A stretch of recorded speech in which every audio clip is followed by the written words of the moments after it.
हिरा बासित। प्यारे बच्चों, शेफ चली का नाम तो आपने यकीनन सुना होगा और इसकी कहानियाँ पढ़कर लुत्फ अंदोज भी हुए होंगे। आज हम इसकी हमाकत से भरपूर कहानी सुनाते हैं। किसी गांव में एक बढ़िया रहती थी जिसका एक ही बेटा था, जिसका नाम चली था। वो बहुत कामचोर, बेवकूफ, सुस्त और काहिल था। उसे बस एक ही काम आता था, शेफी बघारने का। जहाँ चंद लोगों को इकट्ठे बैठे देखता, उनके करीब जाकर खुद भी बैठ जाता और इन्हें गुफ्तगू का मौका दिए बगैर अपने झूठे सच्चे कारनामे बयान करने लगता। गांव के लोग इसकी इस आदत से बहुत तंग थे और इसका नाम ही शेफ चली रख दिया था। वो अपने नाम की तरह बड़े बड़े ख्याली मंसूबे बनाता, लेकिन किसी पर अमल नहीं करता। एक दिन इसके ख्याली पुलाव पकाने की आदत से छुड़कर एक शख्स ने इससे कहा, शेफ साहब, आप इतने बड़े मंसूबे क्यों बनाते हैं? आपने एक हफ्ते बाद इस दुनिया से कूच कर जाना है, अपनी मौत का ख्याल करें। जारी है।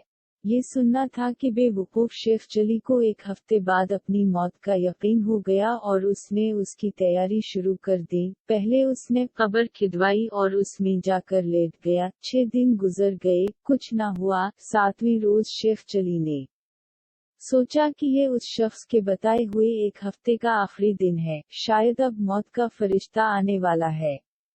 वो ये सोच ही रहा था कि इसके कान में आवाज पड़ी, अगर कोई अल्लाह का नेक बंदा अंडे की टोकरी मेरे घर पहुंचा दे तो मैं इसे उजरत में एक अशरफी दूंगा। शेफ चली अशरफी का नाम सुनकर कब्र से बाहर निकल आया और अंडे की टोकरी उठाकर सर पर रख ली। ये देखकर टोकरी के मालिक ने कहा, शेफ साहब, जरा संभाल कर ले जाना, अंडे टूटने ना पाए, वरना एक दमड़ी भी नहीं दूंगा, उल्टा हर्जाना ले लूंगा।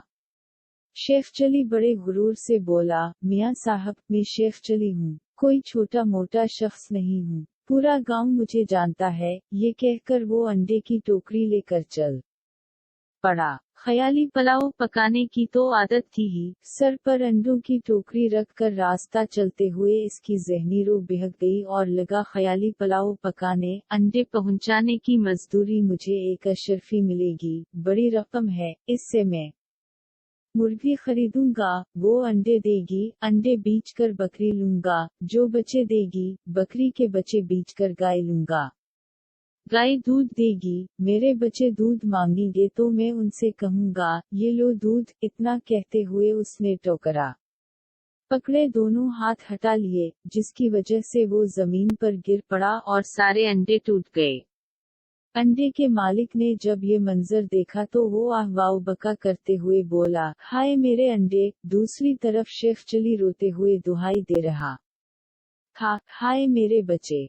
दोनों की आहवजारी सुनकर लोग जुमा हो गए और शेफ चली की बात सुनकर उसे बावर कराया कि तुम्हारी तो शादी भी नहीं हुई, बच्चे कहाँ से आ गए जो तुम रो रहे हो? हाँ, अंडों के मालिक का तुमने जो नुकसान किया है, इसका हर्जाना तुम्हें देना पड़ेगा। बात शेफ चली की मां तक पहुंची। उसने वहां आकर हर्जाने की रकम अदा करके शेफ चली की गुलूखलासी कराई।